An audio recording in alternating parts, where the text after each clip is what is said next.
SBB Medicare గత సంవత్సరం కాలంగా మీ అభిమానాన్ని చురుకున్న ఎస్బీబీ మెడికేర్ మొదటి వార్షికోత్సవం సందర్భంగా కృతజ్ఞతలతో 1000 రూపాయల మందుల కొనుగోలుపై ఓఆర్ఎస్, 1999 రూపాయల మెడిసిన్స్ కొనుగోలుపై డిజిటల్ థర్మామీటర్, 2999 రూపాయల మెడిసిన్స్ కొనుగోలుపై గ్లూకోమీటర్ ఉచితంగా పొందండి. ఫ్రీ హోమ్ డెలివరీ కోసం కాల్ చేయండి 6262515149. SBB Medicare, Tilak road, Tirupati. Tirupati corporation లో కోట్ల రూపాయల అవినీతి జరిగిందని బీజేపీ నాయకుడు భాను ప్రకాష్ రెడ్డి ఆరోపించారు.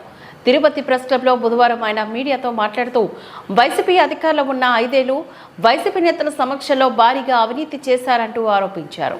ముఖ్యమంత్రి చంద్రబాబు స్పందించి తిరుపతిలో జరిగిన అవినీతి పైన విచారణ చేయించాలని కోరారు.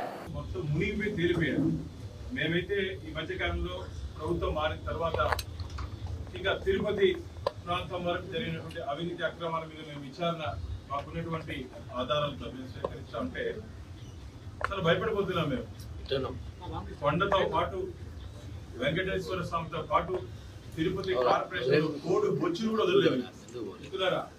ఆశ్చర్యపోతారు. కోడి బొచ్చులు కూడా వదలలేదంటే సిగ్గుండాలి వైసీపీకి నాయకులు. దేవుణ్ణి వదలరు. ప్రజలకు అందాల్సినటువంటి నిధుల్ని మెక్కేశారు. ఈరోజు 2:30 ఏదో జరగబోతుందని నిన్న మున్సిపల్ కార్పొరేషన్ సమావేశాలు ఖచ్చితంగా దాంట్లో కమిషనర్ గారిని డిమాండ్ చేస్తున్నాం. మేము జరిగినటువంటి ఈ 5 సంవత్సరాల్లో మున్సిపల్ కార్పొరేషన్లో జరిగినటువంటి అన్ని అభివృద్ధి కార్యక్రమాల మీద విజిలెన్స్ అండ్ ఎన్ఫోర్స్మెంట్ విచారణ జరిపించాలి. కారు తుక్కు కూడా వదలలేదంట. టైర్లు కూడా, వాహనాలు ఉంటాయి కదా, నిన్నే వచ్చా విజయవాడ నుంచి వచ్చి నాకు ఉన్నటువంటి సోర్సెస్ లో విచారణ చేపిస్తే కారు తుక్కులు కూడా వదలలేదు. కోడి బొచ్చుని కారు తుక్కులు కూడా వదలకుండా ఇంత అవినీతి పైనటువంటి కార్పొరేషన్ ని మీరు భారతదేశంలో ఎక్కడ చూడలేదు. వాటాలు, కోటాలు, గొడవలు. మేయర్ ఏమో ఉన్నారు, ఆవిడేమో పనిచేయలేదు. పేరుకే మేయర్. పాపం మహిళలకి ప్రాధాన్యత ఇవ్వాలి, మహిళా శక్తి అని చెప్పి ఓదర కొడుతున్నట్టు జగన్మోహన్ రెడ్డి తిరుపతిలో మహిళా మేయర్ జరిగినటువంటి అన్యాయాల మీద ఏ రోజైనా మాట్లాడేవాయను. డిప్యూటీ మేయర్ ఉండి మొత్తం తానే నడిపించినటువంటి వ్యక్తి కాబట్టి, అంటే మీకు ఏదో లింకులు ఉన్నాయి కాబట్టి మౌనంగా ఉన్నారని చెప్పి తిరుపతి ప్రజలు భావిస్తున్నారు. ఇక్కడి నుంచి వాటా తాడేపల్లి ప్యాలెస్ కూడా అందిందని చెప్పి చెప్తున్నారు. తిరుపతి కార్పొరేషన్ నుంచి వాటాలు తాడేపల్లి ప్యాలెస్ కూడా అందిందని చెప్తున్నారు. ఎందుకంటే వేల కోట్లతో స్మార్ట్ సిటీ నిధులు గుర్తున్నారు. కేంద్ర ప్రభుత్వం తిరుపతి అభివృద్ధి కోసం కేటాయించినటువంటి స్మార్ట్ సిటీ నిధుల్ని తిమింగలాల మారిగా చిన్న చిన్న చేపలు పడుకుంటున్నారు. తిమింగలాల మారి మింగేశారు. వినాయక సాగర్ వినాయక సాగర్ లో అభివృద్ధి పేరుతో కోట్ల రూపాయలు తినేశారు. కాంట్రాక్టర్ నుంచి కమిషన్లు దేన్ని వదలలేదు. రోడ్లు కానీ, స్మార్ట్ సిటీ నిధులు కానీ, అలాగే వినాయక సాగర్ లో అభివృద్ధి పనుల్లో కానీ, మెయింటెనెన్స్ లో కానీ, ముఖ్యంగా శానిటేషన్. ఈ మధ్య 6 నెలల కాలంలో శానిటేషన్ లో 24 మందిని మేస్త్రీలుగా ప్రమోట్ చేశారు. దాదాపు 24 మంది మేస్త్రీలుగా. ఒక్కొక్కరి దగ్గర నుంచి 5 నుంచి 10 లక్షల రూపాయలు తీసుకున్నారు. అటెండర్ కి అటెండర్, మామూలుగా ఎవరైనా అధికారి ఉంటే అటెండర్ ఉంటాడు. అటెండర్ కి అటెండర్ చూడాలంటే మనం కార్పొరేషన్ కార్యాలయంలో చూడొచ్చు. మేము మాటలతో చెప్పట్లా, పూర్తి ఆధారాలతో చెప్తున్నాం. అటెండర్ కి అటెండర్ పని లేకున్నా డబ్బిచ్చినాడు కదా అని చెప్పి పెట్టుకునేసారు. ఎవరు అనుమతితో పెట్టుకున్నారు? ఈ డబ్బులంతా ఎక్కడికి పోయినాయి? కోట్ల రూపాయలు ఉద్యోగ నియామకాల్లో చేతులు మారాయి. ఈ 5 సంవత్సరాల కాలంలో కార్పొరేషన్ లో ఎక్కడెక్కడ ఏ శాఖల్లో ఎవరిని అవుట్సోర్సింగ్ ద్వారా పెట్టుకున్నారో వారిని కానీ విచారిస్తే ఎంతెంత డబ్బులు ఇచ్చారో చెప్తారు. గ్రౌండ్ లో ఉన్న శానిటేషన్ స్టాఫ్ లేరు. మేస్త్రీలు, ఇన్స్పెక్టర్లు పెరిగిపోయారు. ఇన్స్పెక్టర్స్ కొద్దిగా ఎక్కువ ఇవ్వాలంట.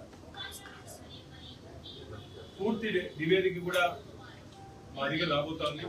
నివేదికతో పాటు విజిలెన్స్ అండ్ ఎన్ఫోర్స్మెంట్ కి భారతీయ జనతా పార్టీ కంప్లైంట్ చేయబోతున్నాం. ముఖ్యంగా అధికార దుర్వినియోగానికి పాల్పడినటువంటి డిప్యూటీ మేయర్, ముఖ్యంగా కర్త కర్మ క్రియ మొత్తం ఈ కథంతా నడిపించింది మొన్న ఎమ్మెల్యేగా నిలబడినటువంటి డిప్యూటీ మేయర్ అని చెప్పి నాకు వచ్చినటువంటి ఫిర్యాదు. కాబట్టి ముఖ్యంగా ఎక్కడెక్కడ అధికార దుర్వినియోగానికి పాల్పడ్డారు. తండ్రి ఏమో కొండ మీద, కొడుకేమో తిరుపతి. కొండ మీద టీటీడీ తిరుమల తిరుపతి దేవస్థానాల చైర్మన్ గా వారక్కడ రోడ్లు మాకు ఈ సివిల్ వర్క్స్ లో కమిషన్ తీసుకున్నారని శ్రీవారి భక్తుల నుంచి అనేక కంప్లైంట్లు ఫిర్యాదులు. కింద కొడుకు ఇంజనీరింగ్ వర్క్స్ లో, స్మార్ట్ సిటీ వర్క్స్ లో అన్నిట్లో ఈయన చెప్పిందే జరగాలని చెప్పి జరిగాయని చెప్పి ఫిర్యాదులు మాకు.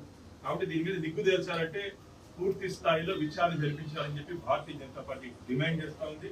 టీడీఆర్ బాండ్లు అది వైసీపీ బాండ్లు అయిపోయినాయి మిత్రులారా. టీడీఆర్ బాండ్లు వైసీపీ బాండ్లుగా మారిపోయాయి. పూర్తిగా దాంట్లో వందల కోట్ల రూపాయల చేతులు మారాయి. దాని మీద కూడా విచారణ జరిపించాలి. నిష్పక్షపాతంగా ఈరోజు మేము ఏదో ఎన్డీఏ కుటుంబ అధికారంలోకి వచ్చాం కదా అని చెప్పి టీడీపీ, బీజేపీ, జనసేన మేము ఆరోపణలు చేయట్లేదు. నిష్పక్షపాతంగా విచారణ జరిపించాలి, దోషుల్ని శిక్షించాలి. మేమేదో ప్రతిపక్ష పార్టీని ఇరికించాలని చెప్పు, ప్రతిపక్ష పార్టీ మీద కక్ష సాధింపుతో మేము మాట్లాడట్లేదు. కేవలం ఎవరు తప్పు చేశారో, ఎవరు ప్రజా ధనాన్ని దుర్వినియోగం చేశారో వారి మీద చర్యలు తీసుకోవాలని చెప్పి భారతీయ జనతా పార్టీ డిమాండ్ చేస్తోంది. ఈ రోజు జరగబో సమావేశంలో గౌరవ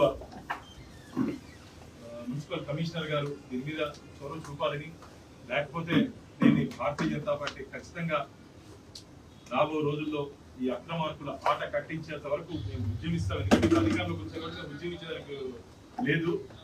దాని మీద నిగ్గు తెలిసేంత వరకు గట్టిగా అధికారులపై ఒత్తిడి తెస్తామని చెప్పి, గతంలో అయితే మేము ప్రతిపక్షంలో ఉన్నాం, ఈరోజు అధికార పక్షంలో ఉన్నాం.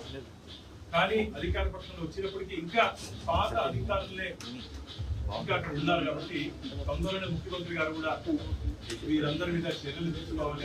ఎందుకంటే వారు అధికారం కేవలం 30 రోజులు లేదు కాబట్టి వారు కూడా దీని మీద దృష్టి పెడుతున్నారు. ప్రక్షాళన తిరుమల నుంచి మొదలు పెట్టామన్నారు కాబట్టి ఆ తిరుమల నుంచి తిరుపతిని కూడా చూడాలని చెప్పి, తిరుమల పాదాలు చెందుతున్నటువంటి